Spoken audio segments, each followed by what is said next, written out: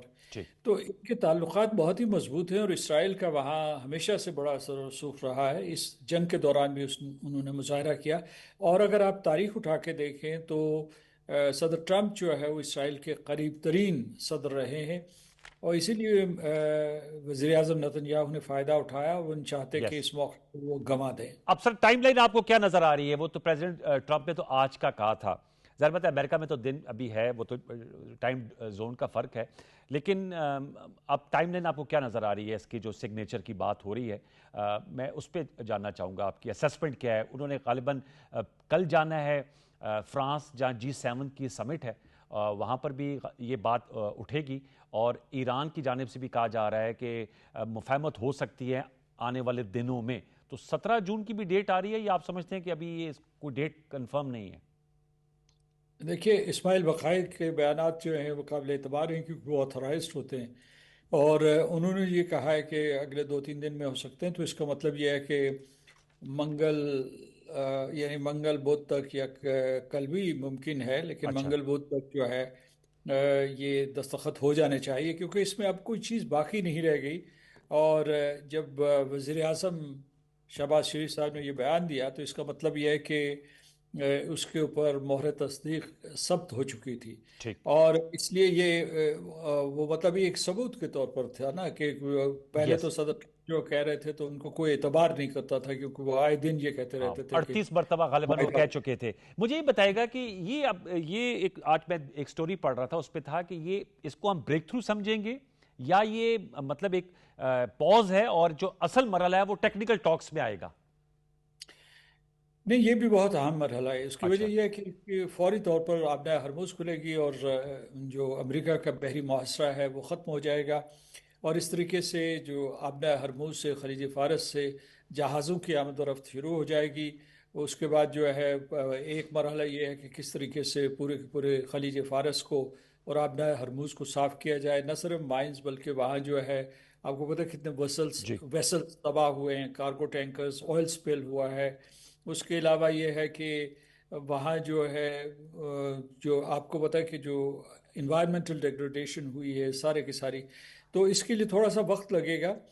لہٰذا یہ سلسلہ تو شروع ہو جائے گا، مطلب یہ جہاز رانی کے حوالے سے آئل ٹینکرز، آئل اور گیس کی سپلائی جو ہے وہ بحال ہوگی، لیکن اس سطح پہ نہیں ہوگی جو 28 فروری سے پہلے تھی، کیونکہ ابھی بہت سے مراحل باقی ہیں۔ ٹھیک۔ اور اور اس کے بعد میرا خیال ہے کہ جو خلیجی ریاستوں میں تعمیر نو کا سلسلہ شروع ہو جائے گا، کیونکہ انہوں نے اپنی شہرت کو دوبارہ سے بحال کرنا ہے، تو یہ ایک بہت اچھی سرگرمی شروع ہو جائے گی۔ لیکن جو آپ کہہ رہے ہیں کہ اگلے 60 دن میں جو مذاکرات ہوں گے جی وہ ظاہر نیوکلیر ڈیل کے اوپر ہوں گے، معاشی پابندیوں کے اوپر ہوں گے۔ یہ دو معاملات ایک دوسرے کے ساتھ جڑے ہوئے ہیں، اس میں بہت سی پیش رفت ہو چکی ہے۔ اصل میں 26 فروری 2026 تک جو یہ ان کے مذاکرات چل رہے تھے، یعنی جنگ کے آغاز سے 2 دن پہلے بہت سے معاملات طے ہو چکے تھے۔ یعنی مطلب یہ ہے کہ ایران کو کس قسم کی شرح افزودگی کی اجازت دی جائے گی جو NPT کے مطابق ہوگی۔ اس کے علاوہ یہ ہے کہ جو سٹاک پائلز کا کیا کرنا ہے، جو نیوکلیر انریچڈ سٹاک پائلز ہیں ان کا کیا کرنا ہے، یا ایران کے اوپر کتنی مدت کے لیے پابندی لگائی جا سکتی ہے۔ یہ معاملات بڑی حد تک طے ہو چکے ہیں۔ مسئلہ یہ ہے، اور وہ اس کے لیے صدر ٹرمپ کے لیے ایک بہت مشکل کا باعث بنے گا۔ ابھی میرا خیال ہے کہ سابق صدر براک اوباما صاحب نے بھی بیان دیا ہے کہ جو 2015 کا معاہدہ تھا اس میں اضافہ کرنا بہت مشکل ہے۔ اچھا، اس میں مطلب ہے کہ تھوڑی بہت ادھر ادھر موشگافیاں ادھر کی جا سکتی ہیں، لیکن اس کے علاوہ وہ جو ہوتا ہے وہ ایک ٹھوس معاہدہ تھا۔ تو صدر ٹرمپ کو یہ مطلب ہے یہ چیز جو ہے فیس کرنی پڑے گی کہ آبنا ہرموز 2000 معاف کیجیے گا 28 فروری سے پہلے کھلی ہوئی تھی، ایگزیکٹلی۔ اور اسے اب دوبارہ کھلوایا جا رہا ہے۔ اور سر یہ جو اس میں ٹیکنیکل ٹاکس آپ سمجھتے ہیں، جو ٹیکنیکل قطع کلامی کے لیے معذرت، ٹیکنیکل ٹاکس اگر یہ معاہدہ انشاءاللہ ہو جاتا ہے، اس کو اسلام آباد ایکارڈ کہا جائے گا سردار صاحب؟ نہیں، جو اس معاہدے کو پتہ نہیں کیا کہیں گے، لیکن جو ابھی معاہدہ ہوگا جس کو مفاہمت کی یادداشت ہے، اسے میرا خیال ہے کہ اسلام آباد اکارڈ یا اسلام آباد میمورینڈم کہا جائے گا۔ اوکے، اسلام آباد ایکارڈ۔ تو یہ ان اٹ سیلف کتنی بڑی اچیومنٹ ہے سر، چاہیے جہاں پر بھی اس کی الیکٹرانک سگنیچرنگ بھی ہوتی ہے۔ میں یہ جاننا چاہوں گا کیونکہ اس پہ بھی بڑی بحث ہو رہی ہے کہ یہ کتنی بڑی اچیومنٹ ہے کہ اس کو اگر اسلام آباد میمورینڈم یا اسلام آباد ایکارڈ کہا جائے۔ دیکھیے، اس میں ہمیں کہنے کی ضرورت نہیں، ساری دنیا نے پاکستان کی تعریف کی ہے۔ جب انہوں نے پہلا دور مذاکرات کیا تھا، جب جنگ بندی کروائی تھی، جب جنگ بندی اور پہلے دور مذاکرات کے بعد کچھ تعطل پیدا ہوا، پاکستان نے مسلسل کوشش جاری رکھی، اور ہمارے فیلڈ مارشل آصف منیر جو ہے وہ تہران گئے 2 مرتبہ، ہمارے انٹیریئر منسٹر وہاں گئے، ہمارے وزیر اعظم جو ہے وہ پورے کے پورے خطے میں گئے۔ ایک قسم کی ہم لوگوں نے مسلسل کوشش جاری رکھی۔ اگر پاکستان کسی بھی مرحلے میں یہاں سے مایوس ہو کے پیچھے ہٹ جاتا تو آج ہم اس مقام پہ نہ ہوتے جہاں معاہدے کے بہت قریب ہیں۔ تو اور دوسرا یہ ہے کہ میں نے بارہا یہ کہا ہے، میں فقرہ دہرانا چاہتا ہوں کہ پاکستان نے ایک یعنی مطلب سنگل کنٹری کے طور پر ڈپلومیسی کی تاریخ میں ایک نئے باب کا اضافہ کیا، ایک سنہری باب کا اضافہ کیا ہے۔ یعنی اس کی آپ کو نظیر آسانی سے نہیں ملے گی۔ ویری امپورٹنٹ، بہت شکریہ، تھینک یو ویری مچ سردار مسعود خان صاحب، ہم سے خصوصی گفتگو کی، اور پر امید ہیں ویورز کہ یہ معاہدہ جو ہے وہ جلد انشاءاللہ ہو جائے گا، اور اس کے بعد ٹیکنیکل لیول کی ٹاکس ہوں گی، اور آبنۂ ہارموز، اسٹریٹ آف ہارموز جو ہے وہ کھل جائے گی، جس سے بہت سے پاکستان سمیت ملکوں کی جو اکنامک لائف لائن ہے وہ جڑی ہوئی ہے۔ اب دیکھتے ہیں کہ یہ کب جو ہے یہ معاملہ طے پاتا ہے۔ آج کی بار کیف چونکہ تاریخ دی گئی تھی امریکی صدر کی جانب سے پاکستان کے وقت کے مطابق، آج کی تاریخ میں تو اب 1.5 گھنٹہ رہ گیا، اس کے بعد تو ڈیٹ چینج ہو جائے گی۔ دیکھنا یہ ہے کہ آنے والے دنوں میں یہ معاملہ جو ہے وہ کب اپنے منطقی انجام کو پہنچتا ہے۔ ایک چھوٹا سا وقفہ شامل کریں گے، وقفے کے بعد آئیں گے تو وفاقی بجٹ سال 2026-2027 پہ ہم گفتگو کریں گے۔ اسٹے ٹیون، وقفہ لے لیجیے۔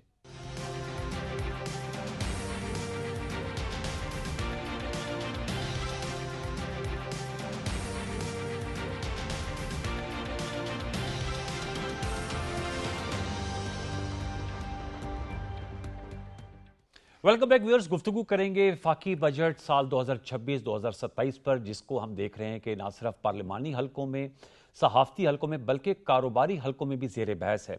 قومی اسمبلی میں حکومتی بینچز پہ جو اراکین ہیں وہ بھی تقریر کر رہے ہیں، اپنی آراء کا اظہار کر رہے ہیں، اور جو اپوزیشن بینچز کے ممبران ہیں ان کی رائے بھی سامنے آ رہی ہے بجٹ کے حوالے سے۔ اس حوالے سے ہم گفتگو کریں گے، ساتھ میں یہ بھی جانیں گے کہ جو ہمارا کاروباری حلقہ ہے اس نے اس بجٹ کو کیسا پایا۔ اس حوالے سے 3 ممتاز شخصیات میرے ساتھ آج شریک گفتگو ہیں۔ اس نشست میں ان کا تعارف میں آپ سے کرا دیتا ہوں۔ ہمیں جوائن کیا ہے خرم شہزاد صاحب نے، آپ مشیر ہیں وزیر خزانہ کے، ان کا بہت شکریہ کہ پرام سچ کے لیے انہوں نے وقت نکالا آپ کا۔ خرم صاحب، مجھے جوائن کیا ریاض فتیانہ صاحب نے، سینئر رہنما ہے پاکستان تحریک انصاف کے، ممبر قومی اسمبلی ہیں، اسلام آباد اسٹوڈیو سے ہمیں جوائن کر رہے ہیں، اور مجھے جوائن کیا ہے کاشف ضیاء صاحب نے، اب پاکستان بزنس فورم فیصل آباد کے سربراہ ہیں۔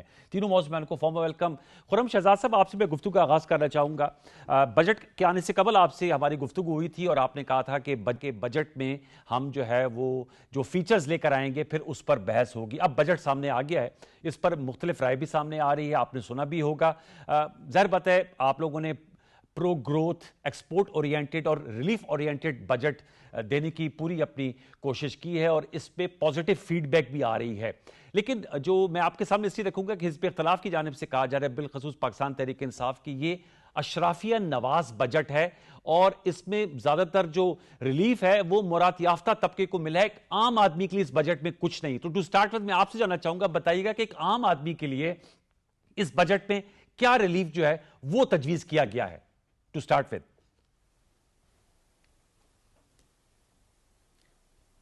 جی، بسم اللہ الرحمن الرحیم۔ بہت شکریہ انوار صاحب مجھے پروگرام میں لینے کے لیے۔ دیکھیں، آپ نے بڑا اچھا ایک جو ہے وہ سمری جو ہے اس کی دی ہے کہ یہ بجٹ جو ہے نا ایک کوشش ہے جس میں ریلیف، جس کے اندر ایکسپورٹس، صنعتوں کو فروغ ملے، اور جو ہے ایک عام آدمی کی پروٹیکشن بھی ہو، ایک غریب آدمی کی پروٹیکشن ہو، اور جو ہے ساتھ ساتھ جو فسکل رسپانسبلٹی ہے، یعنی کہ جو خرچوں کا اور ٹیکسز کا توازن ہے، کیونکہ ہم فنڈ پروگرام میں ہیں تو وہ بھی ہمیں دیکھنا ہے، تو اس کا بھی ایک جو ہے وہ تناسب اس میں رکھا جائے۔ تو یہ اتنا آسان نہیں ہے بیلنس رکھنا کہ جہاں پہ گروتھ کے لیے بھی جو ہے وہ سپورٹ دی جائے، اور جہاں پہ جو ہے جہاں جس طبقے کو ریلیف ملنا چاہیے اسے ریلیف بھی دیا جائے، اور اپنے جو خرچے اور جو ٹیکسز ہیں، جو ریونیو ہے، اسے بھی ایک بیلنس جو ہے طور پر رکھا جائے۔ ایٹ دا سیم ٹائم جو ایسا پروگرام بھی جو ہے اس میں بڑھوتی ہو جو کہ ایک عام آدمی کو جو ہے ڈائریکٹلی افیکٹ کرتا ہے۔ تو اگر میں آپ تھوڑی اجازت دیں تو میں تھوڑی ڈیٹیل سے بتاتا ہوں کہ دیکھیں، جہاں تک گروتھ کا تعلق ہے تو آپ کو پتہ ہے پاکستان 2 ڈھائی 3 سال سے انفیکٹ اسٹیبلائزیشن کی کوشش کرتا آیا ہے۔ 2023 کے بعد جو ہے بہت زیادہ اکانومی کی حالت خراب ہوئی، کیونکہ اتنا زیادہ ہم نے کرنٹ اکاؤنٹ ڈیفیسٹ کیا، جس کی وجہ سے ہمیں جو ہے فنڈ پروگرام میں جانا پڑا، دوبارہ سے منتیں کرنی پڑی IMF کی۔ اس کے بعد ایک پین سہا ایک عام آدمی نے، قوم نے پوری پین سہا، وہ اسٹیبلائزیشن پیریڈ جو ہے وہ گیا، کیونکہ یہ آسان نہیں ہوتا۔ زخم کھانا جو ہے آسان ہوتا ہے، زخم کو ٹھیک کرنے میں وقت لگتا ہے، اور پھر صحت یاب ہونے میں اور زیادہ وقت لگتا ہے۔ تو دیکھیں، ہم الحمدللہ جو زخم کھایا اس کے بعد ہم جو ہے ایک بہتری کی طرف آ گئے ہیں۔ اب یہ وقت تھا کہ جہاں پہ جس کو جو ہے ریلیف دینا چاہیے تھا، جس میں تنخواہ دار طبقہ تھا، جس میں صنعت کار تھے، جس میں ایک عام آدمی کو سپورٹ دینی تھی، جس میں کسان کو سپورٹ دینی تھی، جس میں ایک جوان جو ہے محنت کش کو سپورٹ دینی تھی، اس کی کوشش کی گئی، اور ایٹ دا سیم ٹائم اپنے جو ٹیکسز ہیں ان کا بھی خیال رکھا گیا ہے۔ لیکن ایک ڈیلیکیٹ بیلنس ہے، اس میں یہ نہیں کہا جا رہا کہ یہ بہت ہی آئیڈیل اور بہت ہی ایکسٹراڈنری کوئی چیز ہو گئی ہے۔ یہ کہا جا رہا ہے کہ آپ دیکھیں، میں اپنے کوئی 22-23 سال کے تجربے میں، جو میرا چھوٹا سا ایک ایکسپیرینس ہے پروفیشنل پرائیویٹ سیکٹر کا، اس میں میں نے دیکھا نہیں ہے کہ کسی بھی بجٹ کے بعد اتنا بہتر رسپانس آیا ہو لارجلی فرام ایوری کارنر، چاہے وہ ایسوسیشن ہو، چاہے وہ بزنس کاؤنسلز ہوں، چاہے وہ ایگزسٹنگ فارن انویسٹر ہو، ان سب کی طرف سے ایک اچھا رسپانس آیا ہے کہ بجٹ میں بہت اچھی کوشش کی گئی ہے۔ اب دیکھنا یہ ہے کہ ہم کس طرح سے اس کو آگے لے کے چلتے ہیں، اور اس پہ کس طرح سے مومنٹم بلڈ کرتے ہیں، تاکہ ترقی بھی ہو، ساتھ ساتھ ایک عام آدمی کا بھی خیال رکھا جائے، اور اپنی جو ہے فسکلز بھی بہتر ہو۔ سر، اس پہ میں دوبارہ لوٹ کے آپ کے پاس آؤں گا کہ یہ آپ نے بڑا اہم نقطہ اٹھایا کہ اس کو کیسے اب سسٹین کر کے آگے بڑھایا جائے گا۔ ریاض فتیانہ صاحب، آپ نے گفتگو سنی، مشیر ہیں وزیر خزانہ کے، وہ کہہ رہے ہیں ایک ڈیلیکیٹ بیلنس ہم نے کریٹ کیا ہے، کیونکہ ہم IMF کے فنڈ میں بھی ہیں، اور ہم نے جو مالی گنجائش نکالی ہے اس میں لوگوں کو ریلیف دینے کی بھی کوشش کی ہے۔ آپ بطور MNA حزب اختلاف کے کیا کہیں گے اس حوالے سے؟ ذرا اپنا انالیسس بھی دیجیے گا۔ گزارش یہ ہے کہ اسے ریلیف بجٹ نہیں، تکلیف بجٹ ہم کہتے ہیں۔ اچھا، آپ اندازہ کریں کہ 12,500 روپیہ گورنمنٹ کی انکم ہے، 12,500 ارب روپے۔